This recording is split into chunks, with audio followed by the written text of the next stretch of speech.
فیض حمید اور باقیوں کو نوٹس کرتے ہیں، اس پر اب سپریم کورٹ آف پاکستان نے 5 رکنی لارجر بینچ سماعت کرنے جا رہا ہے۔ قاضی فیض کی سربراہی میں امین الدین خان،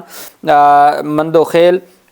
سید حسن اظہر رضوی اور جسٹس عرفان سعادت، یہ ہے جو جسٹس شوکت صدیقی کی درخواست پر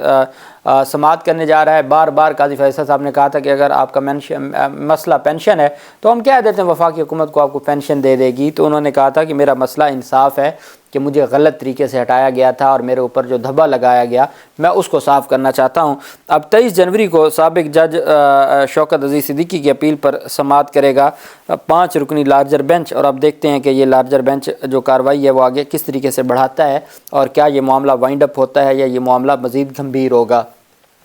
دوسری جانب 2 دن پہلے سپریم کورٹ آف پاکستان میں ایک اہم کیس تھا اور وہ اسلحہ لائسنس سے متعلق تھا، ایک ضمانت کا کیس تھا، اور ملزم کہتا ہے کہ جی میرے اوپر الزام یہ ہے کہ میں نے فلاں بندے کے گھر سے جا کے 2 رائفلیں اٹھائیں اور چوری کی، چوری کا مقدمہ ہے۔ تو اس پر قاضی فیصل نے کہا تھا کہ کیا پولیس والوں نے جو مدعی ہے اس سے اسلحہ کا لائسنس پتہ کیا، کیا اس کو ویریفائی کروایا، کیا وہ لائسنس تھا یا نہیں تھا، اس پر کیس تھا۔ عدالت کی جانب سے کہا گیا کہ آپ ضمانت منظور کر لی گئی، لیکن انہوں نے کہا کہ ہم اس معاملے کے اوپر دیکھیں گے، اور ہم یہ سمجھتے ہیں کہ جو ججز کو یا چیف جسٹس کو یا وزراء کو یا پارلیمنٹیرین کو اسلحہ لائسنس ملتے ہیں، ممنوعہ جو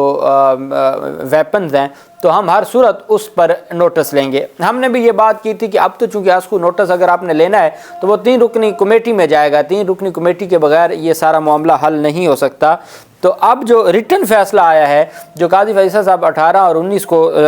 چھٹی پہ تھے، اس میں ایک جو فیصلہ ہے وہ سامنے آ گیا ہے جو انہوں نے چھٹی کے دنوں میں لکھوا کے جاری کیا ہے۔ عدالت کی جانب سے کہا گیا ہے کہ we can not ignore the above document which had be produced before a court which purport to be a licence of a sub machine SMG which is a prohibited bore weapon, کہ جی ہمارے سامنے prohibited bore weapon کا جو SMG ہے اس کا licence سامنے آیا ہے، ہم اس کو اگنور نہیں کر سکتے۔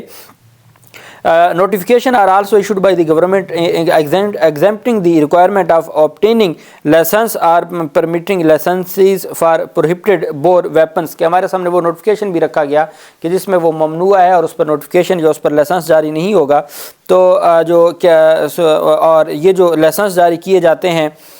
weapons کے certain categories of persons including chief justice, judges, ministers, parliamentarians as mentioned in schedule 1 of the Arms Rules 1924. The above have raised that following questions: under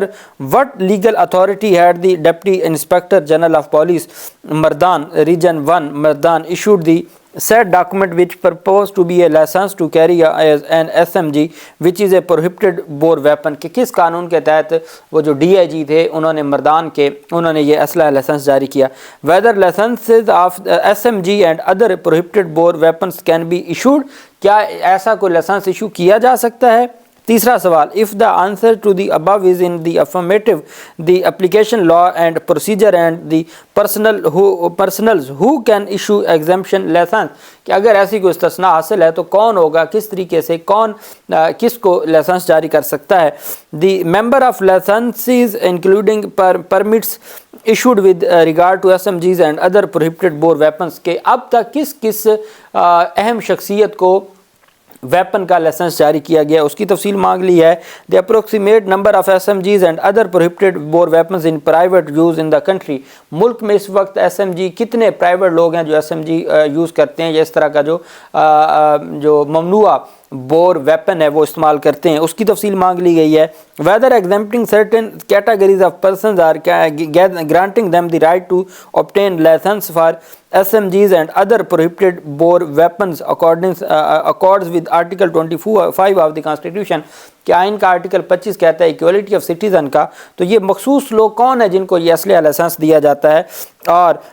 کیا تمام شہری آئین کے آرٹیکل 25 کے مطابق برابر نہیں ہے۔ whether enabling the easy availability of SMGs and other prohibited bore weapons accords with Article 9 of Fundamental Rights to the granted by the Constitution کہ یہ SMG اتنی آسانی سے کیسے ہر بندے کو یہ جو ویپن ہے وہ کہاں سے ملتا ہے اور کیسے ملتا ہے. دی آفس از ڈائریکٹڈ. اب قاضی فیصل صاحب نے یہ سوال کھڑے کر کے یہ میں آپ کو بتا دوں آفیشیل پہلا آج خود نوٹس ہے قاضی فیصل صاحب کا. The office is directed to make separate file and title it sub machine guns and others prohibited bore weapons and registered it as constitution petition under article 184(3) of the constitution with regard to paragraph 4 onwards. The matter prima facie is one of public importance with regard to the enforcement of fundamental rights including article 9 and 24 of constitution. Therefore it be placed for consideration of the committee constituted under Supreme Court Practice and Procedure Act. کہ جی اس وقت پاکستان میں سب سے جو بڑا مسئلہ ہے جو fundamental rights کے جو معاملات ہیں لوگوں کے ساتھ خواتین کے ساتھ مہنگائی کے جو حالات ہیں نگران حکومتیں ہیں آئین سے آگے چلی گئی ہیں انتخابات کے حوالے سے بہت ساری چیزیں ہیں. تو اس وقت چیف جسٹس آف پاکستان قاضی فیصل صاحب نے 17 ستمبر کے بعد پہلا جو از خود نوٹس لیا ہے جو ان کی نظر میں سب سے اہم پبلک امپورٹنس معاملہ ہے وہ ہے جی ویپن کا کہ جی یہ کس طریقے سے لائسنس جاری ہوتا ہے کس طریقے سے نہیں ہوتا کس کو جاری ہوتا ہے کس کو نہیں جاری ہوتا. اس پر انہوں نے رجسٹرار کو کہا ہے کہ اس کی الگ فائل تیار کریں اس کا ٹائٹل ہونا چاہیے پروہیبٹڈ بور ویپنز اور اس کو 184(3) کے تحت رجسٹر کریں اور کمیٹی کے سامنے رکھیں کہ وہ بینچ بنائے. In the meanwhile, notice be issued to the Secretary Interior, Home Secretaries and Inspector Generals of Police of the provinces, each of whom should separately submit their replies to the noted questions within 1 month. اب جب آپ نے حضور والا آج کو notice لے لیا فائل اب بنے گی وہ فائل کسی چونکہ اب آئین کے آپ نے کہا ہے جی کہ آئین کی تشریح ہونی ہے یا آئینی سوالات ہیں تو وہ لارجر بینچ کم از کم 5 رکنی بنے گا. جب آپ نے کمیٹی کو بھجوا دیا تو پھر کمیٹی تو یہ ڈیسائیڈ کرے گی کس بینچ میں لگے گا اور کتنے ممبر وہ بینچ ہوگا. تو جب آپ نے خود ہی سوالات کھڑے کر دیے آپ نے خود ہی سوال فریم کر دیے اس کا جواب بھی طلب کر لیا تو پھر کمیٹی کے پاس بھجوانے کی کیا ضرورت تھی supreme court practice and procedure قانون کے تحت. تو انہوں نے کہا جی کہ وہ سارے separately submit their replies to noted questions within 1 month. Notice to also issue to the attorney general of Pakistan and advocate generals of provinces. ان کو بھی 1 ماہ کا نوٹس جاری کیا جاتا ہے اور یہ جناب 17 جنوری 2024 کو